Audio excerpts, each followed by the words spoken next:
I won you in a poker game, now you're mine forever. Mountain Man told the obese girl, put the fat girl on the table, she's worth more than the gold I've got left. The Golden Nugget Saloon went dead silent. Cards stopped mid-air, dice froze in trembling hands. The piano in the corner fell quiet as every head turned toward the man speaking. Harold Grimshaw, a red-faced merchant with greasy hair and a gut straining against his vest, shoved his chair back from the high-stakes poker table. His pile of chips was nearly gone. Sweat glistened on his upper lip. Desperation flickered in his eyes. "I'm not done yet," he growled, slamming his palm on the table. "I'm putting up my ward as collateral. Ophelia, she's worth $10,000 if she's worth a penny." In the far corner of the saloon, half hidden behind a pillar, a young woman flinched as every gaze swung toward her. Ophelia Grimshaw had learned how to make herself small, but tonight there was nowhere to hide. She was 23, soft and large, in a faded blue dress that strained across her stomach and hips. Her dark hair was pulled back in a simple knot, a few curls clinging to her damp cheeks. Her hands twisted nervously in her lap as the room drank her in. "Look at her," one miner snickered. "More to hold on to, eh, Harold?" Laughter erupted, mean, sharp, delighted by her shame. Ophelia kept her eyes fixed on the floorboards, but the words still cut. She had scrubbed Harold's floors, cooked his meals, endured his insults and slaps for years. She'd hoped, foolishly, that tonight she could sit quietly in the corner and pretend she was invisible. Now she was the prize. "I didn't know we were betting livestock," another man jeered. "What's next, Harold, your horse?" "My horse is worth more," Harold snapped. "The girl goes in the pot. Final offer." Across the table, Augustus Ace Blackwood studied him through narrowed green eyes. Ace was everything Harold wasn't. Tall, lean, impeccably dressed in a black vest and crisp white shirt, dark hair slicked back beneath a tilted hat. His face was handsome in a dangerous way, angles carved by mountain wind and midnight whiskey. Men whispered that he never lost when it truly mattered. Some said the cards themselves were afraid of him. He hadn't spoken once during Harold's performance.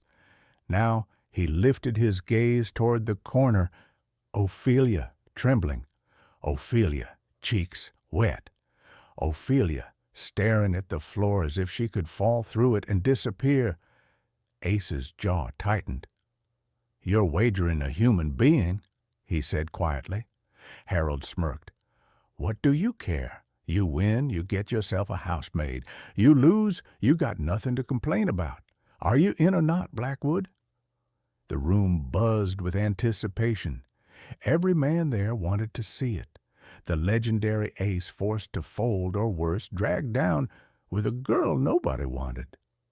Ace tapped his cards once against the table. The old hunger stirred in his veins, the thrill of risk, the pull of fate. "I'm in," he said at last.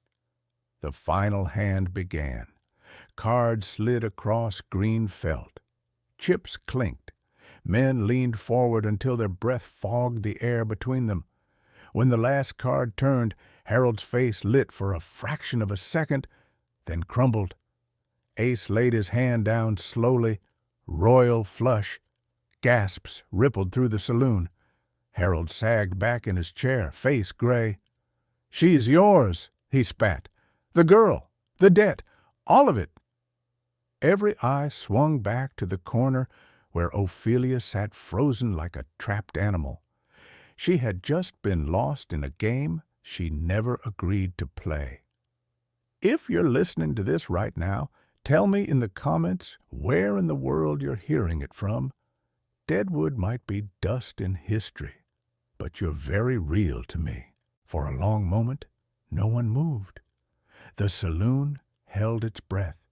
as if even the dust motes hanging in the smoky air were waiting to see what would happen next. Ophelia dared to lift her eyes. Ace Blackwood stood slowly from the poker table, sliding his winnings into a leather pouch with the same calm precision he used for everything in life. His expression didn't change. No gloating, no triumph, no hunger, just a quiet, unreadable stillness. Harold, meanwhile, was red with humiliation, snatching his hat off the floor. "Take her, then," he snapped. "She's your problem now." He stormed out into the street, boots pounding the boards. The saloon doors flapped behind him, but the sound barely registered. All Ophelia could hear was the blood roaring in her ears. Someone whispered, "Poor thing." Another snorted, "Lucky Ace, he got a maid and doesn't have to pay a cent." A third voice cackled, "He should get a refund. She won't last a week in his house." Laughter rippled again. Ophelia's throat closed, her hands fisted in her skirt. Shame burned hot and sickening beneath her skin, crawling through her veins like poison.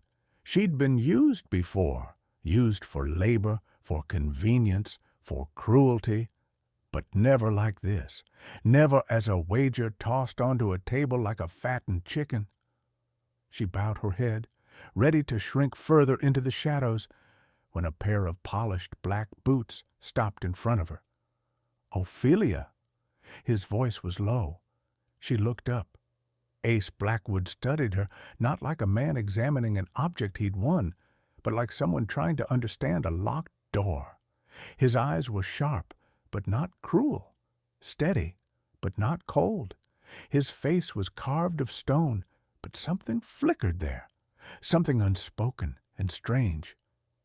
"Do you understand what happened?" he asked. She swallowed. Her voice barely came out. "I was part of the wager. I belong to you now."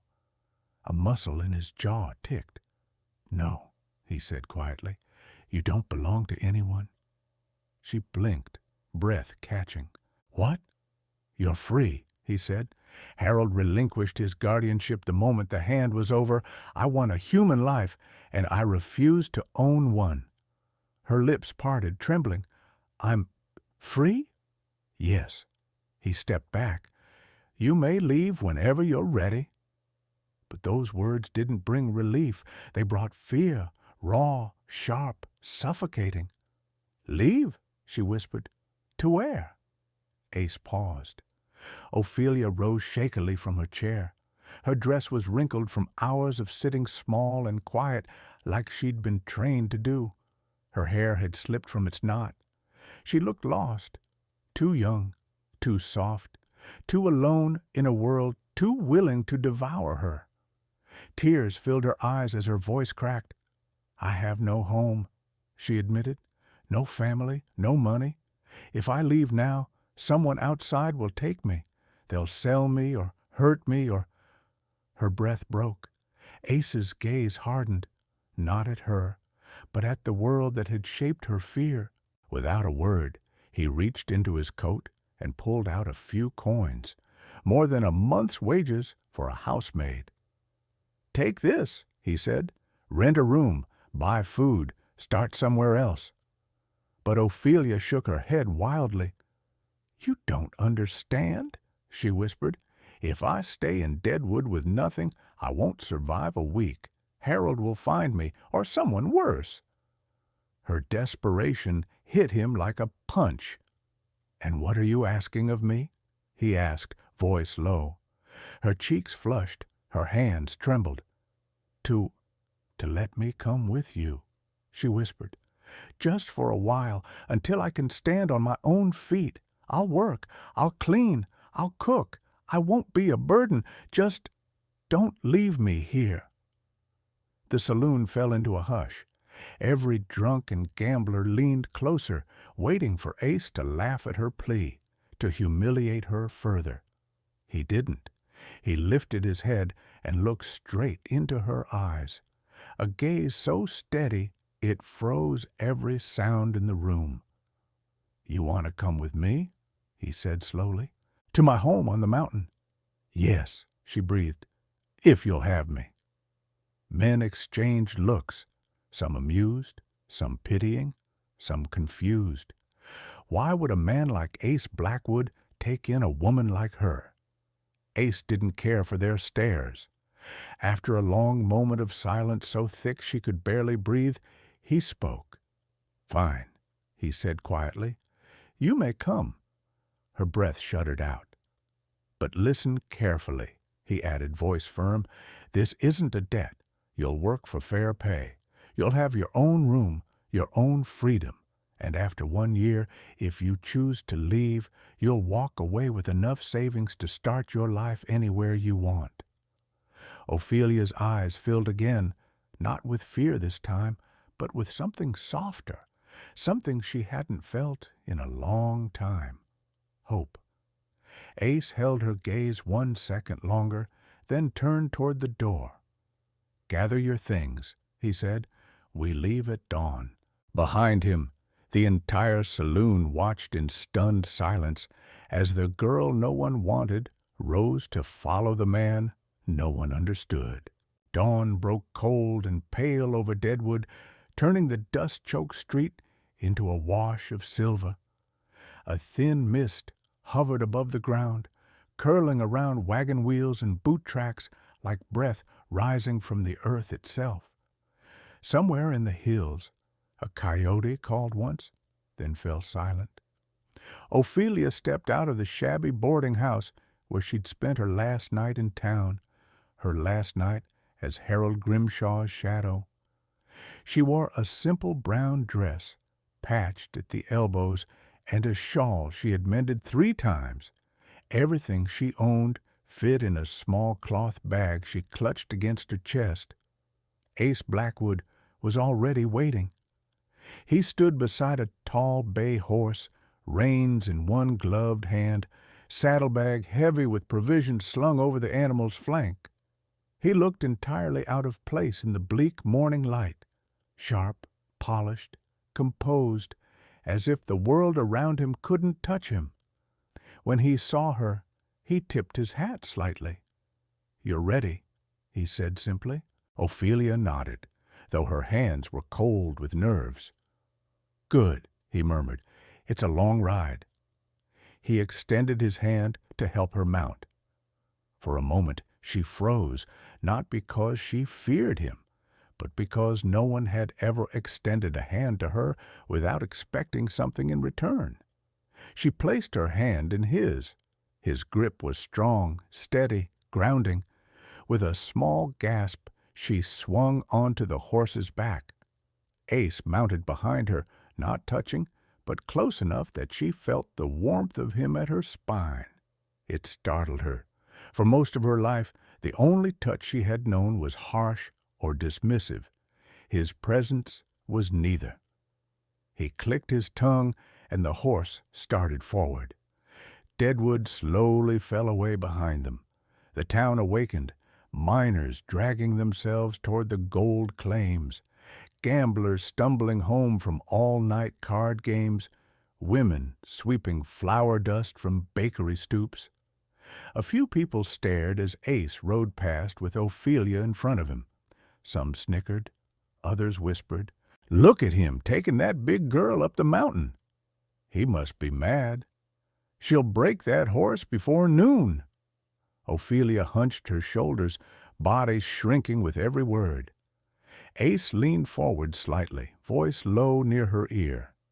"Don't listen." Her breath hitched. "It's hard not to." "You're under my roof now," he said, "and I don't keep people who speak worthlessly." It was the closest thing to comfort she'd been given in months. The hours passed as they rode into the foothills. The prairie grass thinned. The air sharpened into something cleaner, colder. Pine trees rose in dense clusters, carrying the scent of sap and mountain soil. Ophelia's legs ached. Her spine throbbed. She tried to hide her discomfort, but Ace noticed everything. "You're stiff," he said. "I'm fine." "You're not used to riding." I said I'm fine, she whispered. Ace didn't argue. He simply pulled gently on the reins, bringing the horse to a halt beside a fallen log near a stream. "Break," he said, "but it's not a request." He dismounted easily, then offered his hand again. Ophelia took it, sliding carefully off the horse. Her feet nearly buckled when they touched the ground. Ace steadied her without comment. "Sit," he said. She obeyed, lowering herself onto the log with relief she was too embarrassed to admit. Ace knelt by the stream, filled a tin cup, and brought it to her. "For you?" She blinked. You fetched water? For me?"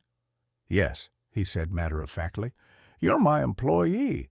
Your well-being matters." Her chest tightened. No one had ever spoken of her well-being before, not like it meant something. They ate dried fruit and bread. Ace didn't eat until she had taken her first bite. She noticed this. She noticed far too much. After a few minutes, she dared to speak. "What's your home like?" she asked softly. He hesitated, as if choosing his words carefully. "Quiet," he said. "Some people call it lonely. And you?" "I call it peaceful." Ophelia nodded. "I've never known peace." He looked at her, really looked, and something unreadable flickered in his eyes. "You will," he said quietly, "if you want it." Her breath caught. Soon they rode again. The mountain path grew steeper, the trees taller, the shadows deeper. Birds scattered overhead. Deer crossed their trail once, pausing to stare before darting away. At one point, Ophelia shivered. The wind bit sharp against her shawl. Without a word, Ace reached behind him, pulled a thick woolen coat from his pack, and draped it over her shoulders. It swallowed her whole, warm and heavy with his scent. Pine, leather, and something faintly like card smoke. "Thank you," she whispered. "Keep it," he replied. The sun dipped lower. Shadows stretched across the trail as they neared a ridge. Ace slowed the horse. "We're almost there," he murmured. Ophelia blinked against the setting sun. "To your home?" "To your home, too," he said softly, surprising them both. Her lips parted. She turned slightly, catching his eyes over her shoulder. He looked away first. They rounded the ridge, and Ophelia gasped. There it was, a grand wooden manor built into the mountainside, tall windows catching the last gold of daylight. A stone chimney sent smoke curling into the sky. Lanterns glowed along the porch. It wasn't just a house. It was a sanctuary. For the first time in her life, Ophelia felt something she had never allowed herself to feel. Possibility? "I live here now?" she whispered. Ace dismounted and lifted her down as gently as if she were something fragile. "You live here," he said, "if you choose to stay." Her heart fluttered. She didn't know it yet, but the real journey, the one that would bind their hearts, was only beginning. The manor door creaked open with a low, echoing sound, and Ophelia felt her breath catch as she stepped inside. She had expected something cold, barren, brutal, like the man she thought Ace Blackwood was, but instead, warmth. Soft, golden light poured from lanterns along the hall. The floors were polished oak, the rugs thick and imported. A long staircase curved upward like something from a mansion back east. The place was enormous, rich, elegant, but empty in a way that made the silence feel almost human. It was a beautiful loneliness. Ace shut the door behind them, removing his gloves with measured calm. "Your room is upstairs," he said. "Second door on the right. I've aired it out." "Aired it out?" she echoed, surprised. "Yes." His tone was flat, as if he were stating something obvious. "You deserve a clean place to sleep." He walked ahead, expecting her to follow. Ophelia moved slowly, taking in every detail, the gleam of the banister, the subtle smell of pine and old books, the flicker of firelight from a room down the hall. Her heart pounded louder with each step. Never in her life had she been somewhere like this. Never in her life had she been treated like she belonged somewhere like this. When they reached the second floor, Ace opened a door and stepped aside. Here. Ophelia peeked inside, and her eyes widened. A soft bed piled with quilts, a small writing desk, a wardrobe, empty for now, waiting, and a window overlooking the entire valley where the town of Deadwood glittered faintly below like scattered stars. "This is for me?" she whispered. "Yes, it's beautiful." Ace didn't look at her. "It's practical." But his voice wasn't sharp. It was quiet, careful, almost self-conscious. "Get some rest," he said. "We begin work tomorrow." He turned to leave. "Wait," Ophelia blurted before she could stop herself. "Are you sure this is okay? Me staying here, I mean. I don't want to be—" She twisted her hands. "A burden." Ace paused in the doorway. "You'll work for your keep," he said simply. "That is the opposite of a burden." And then he left her alone, closing the door gently behind him. Ophelia sat on the edge of the bed, trembling. She didn't know whether to cry or laugh or sleep for the next 3 days.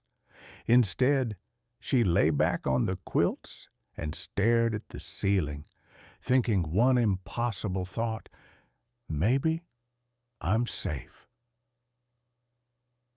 The next morning, Ophelia woke to the smell of coffee and bacon drifting through the halls. She threw on her dress and hurried downstairs, unsure of how late she was, heart pounding with the old fear of punishment. She skidded into the kitchen and froze. Ace was already there, sleeves rolled up, frying bacon in a heavy iron pan. "You're cooking?" she blurted. He shot her a brief look. "Yes. But I thought—" "You weren't awake," he said, "and I was hungry." She blinked. "Should I take over?" "If you want," he said, flipping the bacon neatly onto a plate. "But not because you think I expect it. This is a job, Ophelia, not servitude." Her throat tightened. Words refused to form. Ace set the pan aside and moved to fill 2 plates. He gestured toward the table. "Sit." She did, hesitant, grateful, overwhelmed. He slid a plate toward her. "Eat." She stared at the food as if it were a rare treasure. "Thank you." For a moment they ate in awkward silence. Ace wasn't used to company. Ophelia wasn't used to kindness. It was a strange dance, both of them learning steps they had never practiced. But slowly, quietly, the routine formed. Ophelia took over the cooking, and Ace was the first to compliment her biscuits. Ophelia cleaned the manor, and Ace was the first to notice when she overworked herself. "You're breathing hard," he said one afternoon, leaning against the doorway of the library as she dusted shelves. "I'm fine," she insisted, though her cheeks were flushed. "You're tired," he corrected. "You're very observant," she muttered. "It's my job to notice things." She snorted. "Cards aren't the same as people." He stared at her for a long moment. "Maybe I'm learning." And slowly, impossibly, the space between them softened. Evenings became their favorite time. Ophelia would finish her chores and bring warm bread or soup to the library. Ace would be at his usual chair by the fire, reading or shuffling cards between his fingers. Once he looked up at her and asked, "Do you play?" Her heart skipped. "Not really." He gestured to the chair across from him. "Sit." She did. He taught her the deck, slowly, patiently. She fumbled, she blushed, she apologized. "Stop apologizing," he said. "I can't help it." "You can." His voice was gentle but insistent, and somehow she tried. Soon evenings became filled with quiet laughter, soft conversation, the shuffle of cards between them. For Ophelia, it was the first time in her life a man spoke to her as an equal. For Ace, it was the first time in a decade he allowed himself to feel anything but suspicion. She caught him watching her once, just a glance, quick but unmistakable. His eyes moved away instantly. She wasn't imagining it. Something was changing. One night, rain hammered the roof. Thunder rolled along the mountains. Ophelia sat by the fire sewing a tear in her dress. Ace entered the room quietly, but she felt him the moment he stepped inside. "Storm's bad," she murmured. "Storms up here always are." He came closer, stopping beside her. He noticed the rip in her dress, the way her hands fumbled with the needle. "You're pricking your fingers," he said. She looked down. "I never learned properly." He reached out, slowly, as if afraid to startle her, and took the needle from her hand. "You don't have to," he said softly. "You don't have to fix everything alone." Her breath caught. He wasn't talking about the dress. Lightning flashed, thunder cracked, the fire flickered. For a moment, too brief to name, they were close enough that Ophelia could feel the heat of him, smell the faint scent of pine on his skin. Ace stepped back first, clearing his throat. "You should sleep before the next storm wave hits." "Good night," she whispered. "Good night, Ophelia." She lay awake long after, heart pounding, because she realized something. This house wasn't lonely anymore. This man wasn't unreachable anymore, and she wasn't invisible anymore. Ophelia had been in the mountain manor for nearly 2 months when she first sensed something was wrong. Not wrong inside the house.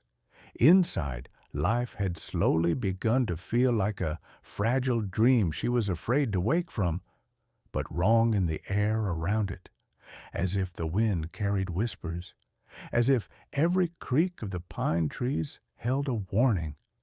It began with a letter. Ace received it one morning while Ophelia was dusting the library. A rider delivered it, then galloped away as if chased by wolves. Ace stood by the window, reading the contents with a stillness so complete it frightened her. "Is everything all right?" she asked timidly. He folded the letter, tucked it into his coat, and said only, "Breakfast will get cold." But his eyes were different all day, darker, sharper, distant. The next morning, she found rifle shells on the kitchen table. By afternoon, Ace disappeared into the woods without explanation.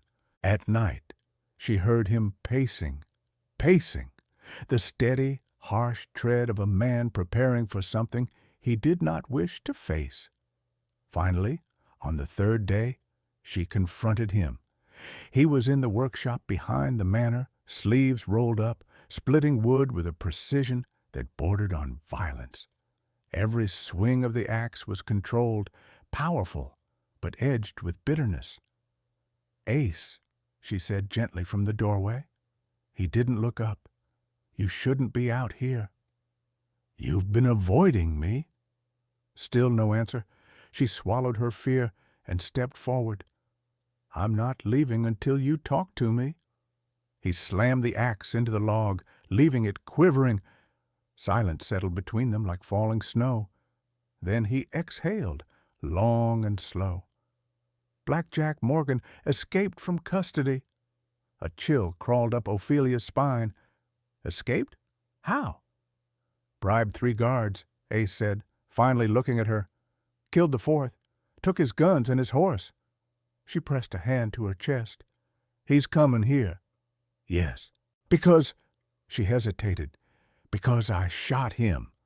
Ace's jaw tightened. "Because we humiliated him." "No," she whispered, because I pulled the trigger. He stepped toward her so suddenly she gasped, but his voice was low and fierce. Because he's a coward, Ophelia, because he can't stand losing, because he blames the world for the consequences of his own choices. But if he comes, he'll face me, Ace interrupted. Not you. Her eyes burned. Ace, he'll kill you. No. His voice was sharp, dangerous. I won't let him. He turned away, but she caught his sleeve. You're not invincible. And you're not thinking clearly, he snapped, not cruelly, but with fear choking the edges. Do you know what I am, Ophelia? You're a good man. A bitter laugh escaped him. I'm a gambler, a liar, a man who's made a living reading people's weaknesses. You've protected me. I shouldn't have, he muttered. Her breath hitched. Don't say that. He tore himself away, pacing again. You came into my house with nothing, he said, voice low, and I told myself I took you in out of logic, out of fairness. But every day since, you've made this place less empty, less cold. Her heart pounded. Is that wrong? It's dangerous, he whispered, because I don't know how to keep you safe anymore. Ophelia walked forward, forcing him to meet her gaze. Ace, I'm not afraid of Black Jack. I am. The word stunned her. Ace Blackwood, fearless gambler, stone-faced mountain recluse, was afraid. For myself? He said with a rough shake of his head. No, but the thought of him putting his hands on you, hurting you. He stopped and closed his eyes, jaw clenched. I can't let that happen. Her voice softened. You're not facing him alone. His eyes snapped open. You will stay inside the house, with the doors bolted. No. Ophelia, no, she repeated, stronger this time. I will not hide like some secret shame. I did what I did because you mattered to me. And I will not let you risk your life while I sit behind a window, praying you come back. He stared at her, stunned, frustrated, and something else. Something warm and pained and longing. You don't understand, he whispered. People like Black Jack don't follow rules. He won't fight fair. Then neither will we, she said. We have a house, locks, rifles, terrain advantage, and you have me. He shook his head. That's not enough. She stepped closer until their chests nearly brushed. It's more than you've ever had before. Silence flooded the room, and then, slowly, painfully, Ace's shoulders relaxed, as if her words had pushed back a weight he'd carried alone for far too long. Ophelia, he said quietly, there's something you should know. Her breath held. I wasn't avoiding you because of Black Jack. He swallowed. I was avoiding you because I care more than I should. Her pulse thundered. Ace. He stepped closer.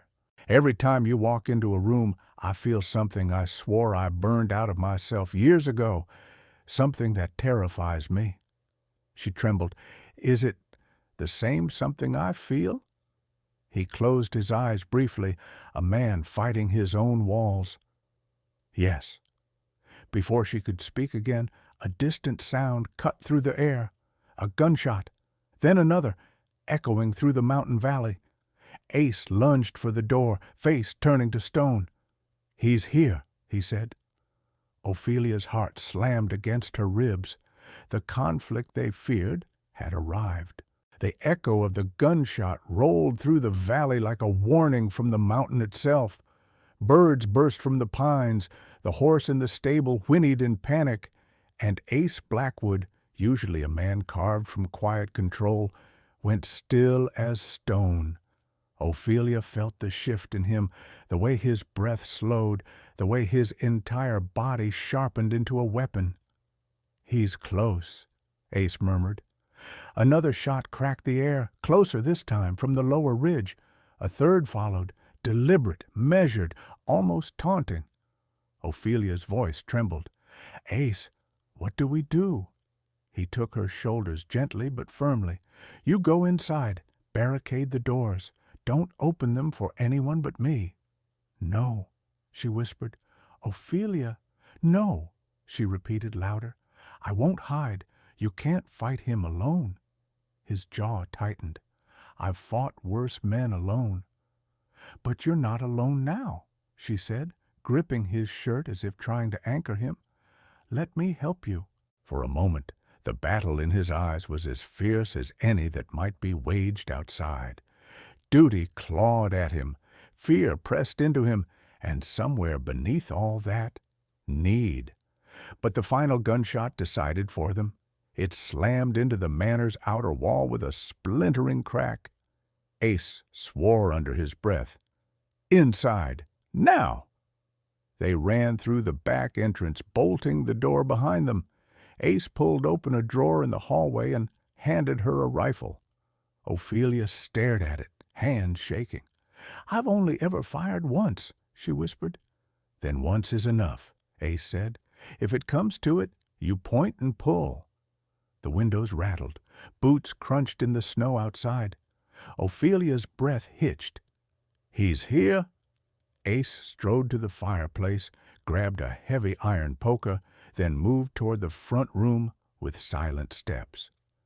He peeked through the curtain. Ophelia approached behind him, heart thundering. Blackjack Morgan sat on a black horse in their front yard, snow swirling around him like ashes from hell. His jacket was blood-stained from the wound she'd given him months ago. His smile was a jagged slash beneath a battered hat. Behind him stood 4 men, all armed. "Well," Blackjack called, voice booming through the frozen air, "Ace Blackwood finally shows his face. Thought you could hide up here forever, did you?" Ace opened the door just enough to be heard. "You're trespassing." Blackjack laughed. "Trespassing? I'm here to collect what's mine." "You lost the game," Ace said coldly, "and you lost your freedom." Blackjack adjusted his reins. "The law doesn't scare me. Never did. I came for the girl." Ophelia's blood froze. Ace stepped fully into the doorway, blocking the view inside. "She's not yours." "She shot me," Blackjack snarled. "No woman humiliates me and lives long enough to smile about it." Ophelia clutched the rifle to her chest. Ace's voice turned to steel. "You'll leave this mountain alive only if you turn around now." Blackjack spit into the snow. "You can't protect her, Blackwood. You lost your nerve years ago. Everyone knows it. Your wife left you, your fortune fell apart, and now you're hiding behind a kitchen maid." Ophelia flinched. Ace didn't. "I said," Ace repeated, "turn around." Blackjack grinned. "Make me." He raised his gun.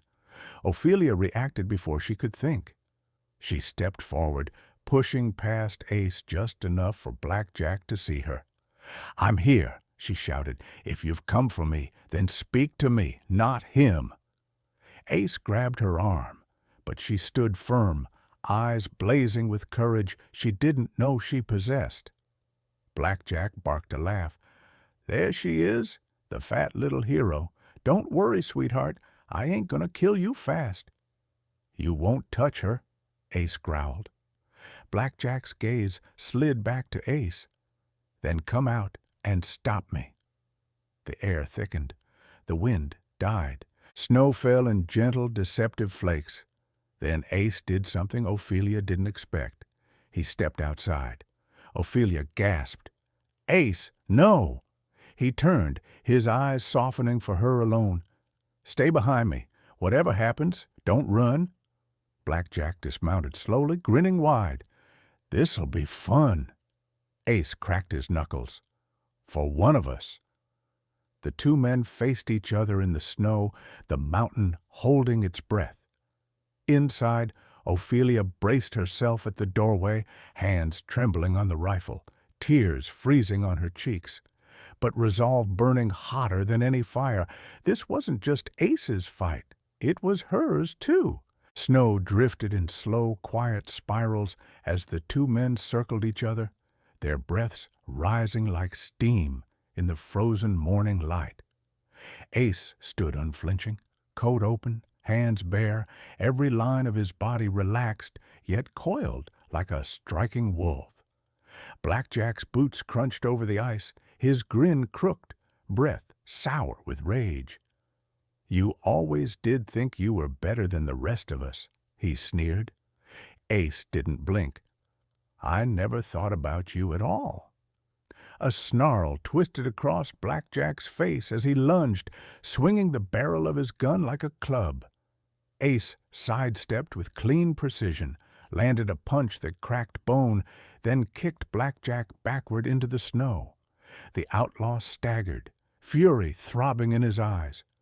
"You gonna fight fair?" Blackjack spat. Ace's voice was calm. "I'm going to end this. That's all." The men clashed again, shouts, blows, the thud of bodies hitting frozen earth. Ophelia stood in the doorway, rifle trembling in her hands, unable to look away. Ace moved with lightning precision, but Blackjack fought like a cornered animal, slashing, clawing, desperate for vengeance. A shot ripped through the air. Ophelia screamed, but the bullet hadn't hit Ace. It ricocheted off the iron doorframe inches from her shoulder, fired by one of Blackjack's men who'd begun creeping closer. Ace heard the shot and turned, just a split second. Blackjack took his chance. He tackled Ace to the ground, shoving snow into his face, fingers gripping for his throat. Ophelia didn't think. She lifted the rifle, aimed at the sky, fired. The explosion cracked like thunder, echoing through the valley. Every man on the field froze. Ace shoved Blackjack off him, pinning him down. The outlaw's breath came ragged, his eyes wild. Ophelia stood in the doorway, shoulders squared, rifle braced with surprising steadiness. "Leave," she commanded, "all of you." Blackjack's men hesitated and then bolted, fleeing into the trees. Survival outweighed loyalty. Within seconds they vanished into the forest, hooves pounding away. Ace knelt over Blackjack, fist raised for one final blow. But Ophelia spoke softly, voice shaking. "Ace." He paused. "Ace, please." Her voice broke. "Don't stain yourself with him. You're not that man anymore." For a long, breathless moment, Ace didn't move. Then slowly, painfully, he lowered his fist. He stood, letting Blackjack drop into the snow like a discarded shadow of a life already gone wrong. "Leave this mountain," Ace said quietly. "If you ever come back, you won't walk away." Blackjack scrambled to his feet and limped into the trees, disappearing into the white horizon. Silence fell. Only the wind whispered. Ace turned toward the house, toward her. Ophelia stood trembling, rifle still clutched against her chest, eyes full of tears and terror and something deeper, something shining. Ace approached her slowly, each step careful. "You're safe now," he murmured. Her breath escaped in a sob. "I thought I'd lose you." He brushed a frozen tear from her cheek with his thumb. "You're home now, if you'll have it." She looked up at him, really looked, and in his eyes she saw everything she had never dared to hope for. Warmth, fear, want, and a tenderness so fierce it threatened to undo her. "Ace," she whispered, "is this really my home?" His voice lowered. "It is, if you want it to be." Ophelia pressed a hand to his chest, feeling his heartbeat, strong, steady, alive. "I want it," she whispered. His breath caught. They stood in the snow, the cabin glowing behind them, the world quiet as a held breath. Their future wasn't certain. Their safety wasn't guaranteed. Their hearts were only just beginning to understand one another. But for this moment, this fragile, exquisite moment, they were exactly where they were meant to be, together.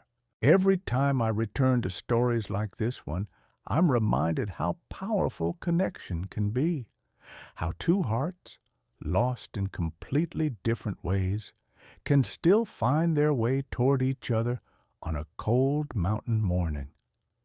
If you're listening right now, no matter where you are in the world, I hope this tale reached you in the right moment. Tell me, where are you listening from? Your comments help shape the next stories I create. And if you still believe in love that heals, protects, and transforms, then don't go anywhere.